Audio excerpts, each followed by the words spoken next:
Ryan Poles is going crazy. He signed TJ Edwards earlier today, 17 minutes into free agency, and now just a couple of hours later, signed back-to-back players just a couple of minutes apart. First, he finally addressed the trenches with one of the best offensive linemen on the market, adding 26-year-old stud guard Nate Davis from the Tennessee Titans. Then moments later, he added all-pro linebacker Tremaine Edmunds from the Buffalo Bills. Wow, just insane. Edmunds and Davis were both dream signings of mine. I talked about both earlier this offseason. I did not expect Poles to spend this big on linebacker. He front-loaded Edmunds' deal, taking a big cap hit this year, but lower cap hits going forward. He got the biggest contract in history for a middle linebacker on a 4-year deal. It was for $72 million with $50 million guaranteed. Our linebacker group is insane now. Next up was Nate Davis's contract is for 3 years, $30 million, a nice investment into the offensive line. Let's protect Justin Fields. He didn't break the bank, but he added a young, very talented player that is an instant starter. I expect at least one more move on the O-line. Poles is killing it. So first, wow, let me just talk about Tremaine Edmunds. This was unexpected but huge. Our pass defense has the makings of an elite unit. We already know how talented our secondary is, but we now have two of the best coverage linebackers in the entire NFL. Both guys can smother running backs and tight ends, and they can both even cover slot guys.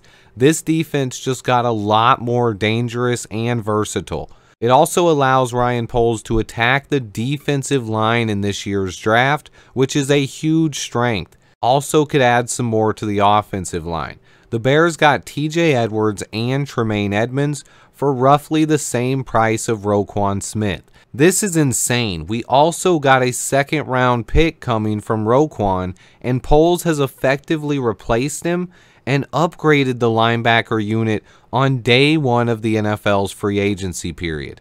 Edmunds is only 24 years old and has 5 years of starting experience. He has started 74 games over the last 5 years, making 2 Pro Bowls, recording 565 tackles, 6.5 sacks, and 5 interceptions. He's 6'5", 250 pounds, and has everything you could ever want in a linebacker, including incredible speed and athleticism. He scored a 9.74 on the RAS score. He's one of my favorite linebackers in the entire league. This is a dream signing in my opinion. I have to admit I was a bit surprised that Poles spent this much money at linebacker, but Edmunds' contract was front-loaded, so he won't cost nearly as much in the future, and TJ Edwards' contract was a steal. This was a huge move. I will be doing all 22 breakdowns on all of these guys soon. Next up is Nate Davis. He's a 26-year-old guard who has started 54 games over the last 4 years, paving the way for Derrick Henry and company. Just like Tremaine Edmunds and TJ Edwards, he's another young, reliable, durable player who's very good and entering their prime. Ryan Poles is hitting home runs out here. My first thought of the Nate Davis signing is bye-bye Cody Whitehair. We'll see if his time here is done, but I see Nate slotting in at the left guard slot and taking Whitehair's spot. Nate scored a 6.17 on the RAS score. He's 6'3", 315 pounds. He's an agile mover who's versatile and can play in different spots on the line. He's a great pass blocker who played tackle in college. His athleticism and power will fit in very well on this offensive line. I love this signing as well. This was Ryan Poles' first move in the trenches. I expected it to come at right tackle, but guard was another need as well. It also likely opens up some more cap space if they release Cody Whitehair. I expect at least one more move on the offensive line, and there's got to be a move on the defensive line at some point, even though the draft is loaded at that position. But in my opinion, Ryan Poles is killing this offseason.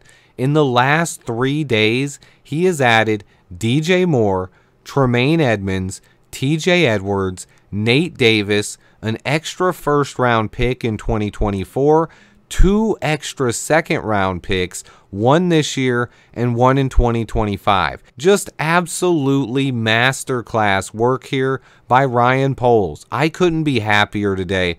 I admit I thought we'd go after one of the right tackles, but we still have a few options in free agency. We also have the number 9 pick where we could take any tackle in the draft. So stay calm. Poles doesn't have to address any certain position in free agency. This is the flexibility that I've talked about over the last 3 months. So far, he has completely rebuilt our linebacker group. In a matter of hours, Jack Sanborn went from our team's best linebacker to the 3rd best linebacker on this team, and he's most likely going to be the guy that starts at Sam now.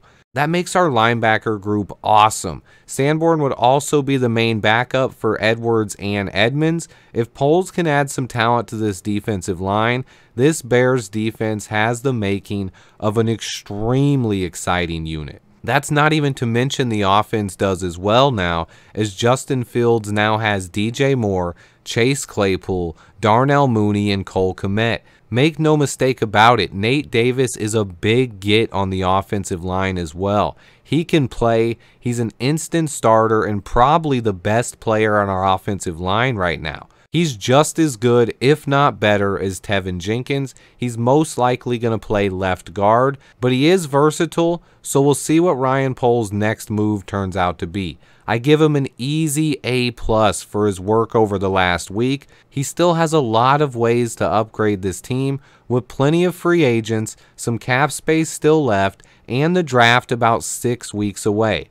Stay tuned, guys. I'll be covering every single move. I'll have all 22 breakdowns on every single guy we sign after things slow down a bit. Poles has now spent a bunch of money. I'll be back tonight with a salary cap update, as well as any updates if we've signed anybody else.